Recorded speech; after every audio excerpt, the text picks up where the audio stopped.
guys, welcome to this video. I'm Sabrina. So for today's video, I want to sit down and share with you guys how I cover my acne. I think a lot of people are getting really frustrated with their skin and with wearing a mask all the time, and I feel like I've gotten it down on how to cover it in like a really natural way. If you watch all my videos, a lot of these products are not going to be like brand new to you, but I wanted to kind of really dive into the specific like techniques that I do and like the reasons behind what I do to really help conceal my acne. Skincare prep is crucial when you're trying to cover acne, just texture on the skin in general. I highly recommend a physical exfoliant. I know a lot of people go on about how it's so bad, only do chemical, but even when you're doing chemical exfoliants, you need a physical exfoliant, just something not so abrasive, because you're going to have all that flaky, dry skin that you really need to get off, or else your makeup's just going to look worse and you're going to tell because everything's going to be just sitting on the top. Also, I really recommend a hyaluronic acid serum. This is going to plump and hydrate your skin, just giving a really nice like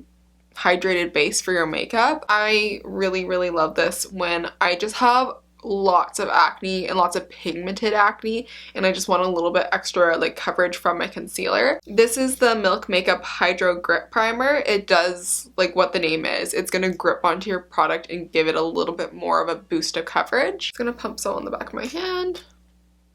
That you can see it's like kind of like a gel consistency. You can put it all over your face, but I usually just concentrate it in the areas where I have acne and where I want the coverage. Okay, so you've seen me do my concealer and powder from Kosas quite a bit if you've watched my videos, but I want to break it down and actually give you the reasons behind what I do. This is my favorite concealer. I love it so much. This is the Kosas Revealer Super Creamy and Brightening Concealer. I have it in the shade 03W. I don't wear foundation because I just find foundation just automatically looks heavy and accentuates all the texture you have on your face, so I would rather just leave the hydrated, skin prepped face and just pinpoint conceal. That's what I prefer, and honestly you're going to get way more of a natural look. I'm just going to go ahead, start pinpointing my concealer with this doe foot applicator just on the areas I want concealing. Now this is where you don't want to go ahead and just start drawing stripes all over your face,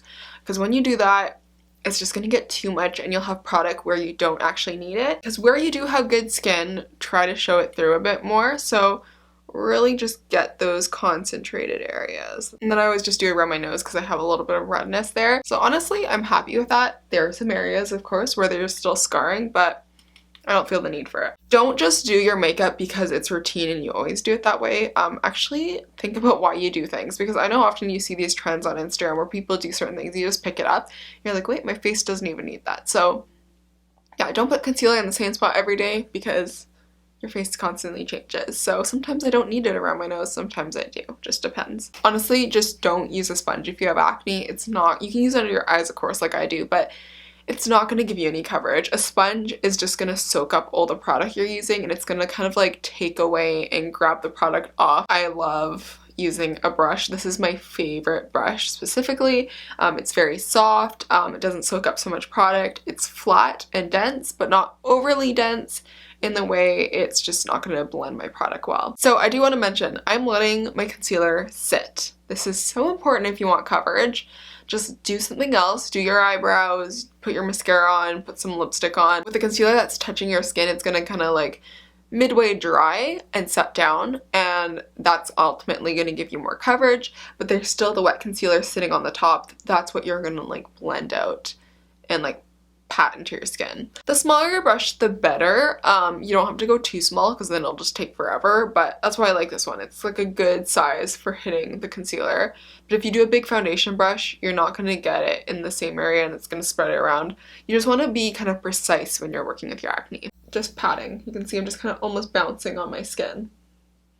Boom, like that. Yes, you can still see it faintly, but it's not too bad. So you're just patting directly on top of it. You're not dispersing it or blending it, and then once you kind of pat it in, kind of go around the edges and just diffuse it a bit. Where it's nice to have a sponge, if you're finding your skin's looking a little bit dry in some areas, just take the sponge and pounce it on. It'll pick up the extra product sitting there, and then you can just go in and add a little bit more concealer if need be. If you have a pot concealer, just make sure you have a very small brush for the placement of the product. So I'm going to show you a swiping method just so you can see the difference compared to patting it in. So I'm going to do it right here, and I just go like that. I don't get the coverage. I don't know if that's showing up on camera, but I just literally wiped it away and it just went into the brush. Like, if you're squishing the fibers, you're gonna get the product in the brush instead of your skin, versus if you're patting it, it can't smush it enough, you know? It can't move the fibers side to side to get in there. It's just sitting on the top of the surface. So you're getting more product on your face too. You're not removing it. So now I'm going to do powder, and a lot of people think there's no technique really to powder. You grab a large fluffy brush and you just dust it everywhere. But powder is really, really important. It's going to make a huge difference in the overall finishing kind of results. First of all, powder is just going to lock in the cream and set everything in place for it to last longer so you have your coverage all day, but also it kind of will smooth out your texture a bit depending on the powder you have. I highly recommend a very lightweight powder. I love the Kosas powder. If you watch my videos, you know that. This is the Cloud Set powder. I have it in the shade Breezy. I also really like the MAC Mineralize Skin Finish and the Charlotte Tilbury Airbrush powder. Those kind of powders that are just setting and smoothing your skin essentially. These kind of powders tend to look more like skin. They're very finely milled, but I'm going to take a very, very small brush. And then I'm going to do a stamping motion, and I'm just putting the powder where I actually need it. Patting on the areas where I just put my concealer. And it can be a bit more broad this time. It kind of has to be, so it kind of melds with the face. So I'm just going to quickly finish off my base makeup with you, just to share with you guys a few more techniques. Especially in the beginning where my acne was the worst was my cheek area, and it was so frustrating to do bronzer because I would do all this work on pinpoint concealing and then I would just go in with my bronzer and then everything was gone, and then I'd have to pinpoint conceal on top of my bronzer, but then you could like tell that I did it.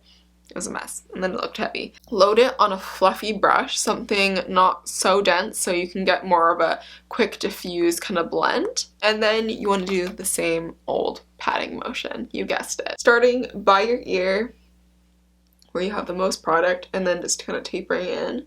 You want to be very light-handed. Put your hand even more farther back in your brush. Often I forget to do that, but it's a good technique to do. And I would stay honestly away from like cream bronzers and stuff like that, because that's just going to take away all your coverage when you blend everything out, because you have to work with those products a bit more. So a lot of people say stay away from highlight when you have texture in your skin because it's going to enhance it, which part of it's true, but also the cool thing about highlight, it can also work kind of as a concealer for you. It's just going to bring brightness to your face and kind of reflect the light, so everything there is just going to look bright and diffused, and then you won't be able to see the acne. I really, really love highlight. Also, it just brings more of a fresh kind of healthy skin look. I particularly love a cream highlight. It looks more natural. It looks very fresh on the face. So I definitely have some texture in this area.